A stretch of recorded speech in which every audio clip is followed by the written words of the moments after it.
Hey everyone, welcome back. If you're diving into the world of crypto in 2025, you might need to transfer your BUSD from Uphold to your Phantom wallet. It's a straightforward process that can save you time and fees, especially if you're trading on Solana. In this quick tutorial, I'll walk you through it step by step, so you can do it confidently and securely. Let's jump right in. First things first, make sure you have both accounts set up. Log into your Uphold account using your credentials. Once you're in, navigate to your portfolio and find your BUSD balance. This is where all your assets are listed, so it should be easy to spot. Next, switch over to your Phantom wallet. Open the app or extension on your device, and go to the Receive section. Here, you'll generate a wallet address for BUSD. Remember, Phantom is primarily for Solana-based assets, so double-check that you're on the correct network.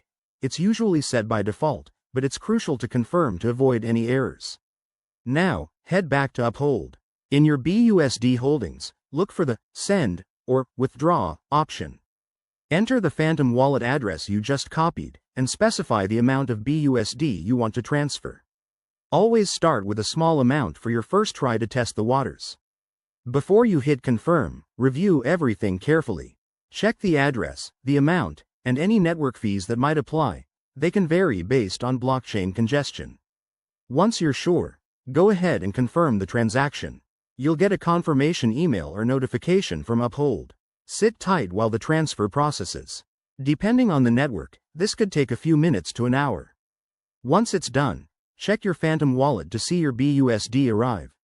Awesome job! A quick tip. Always use the official apps and enable two-factor authentication to keep your assets safe. If you run into any issues, like a failed transfer, contact Uphold or Phantom support right away. Thanks for watching. If this helped, hit that like button and subscribe for more 2025 crypto guides. See you next time.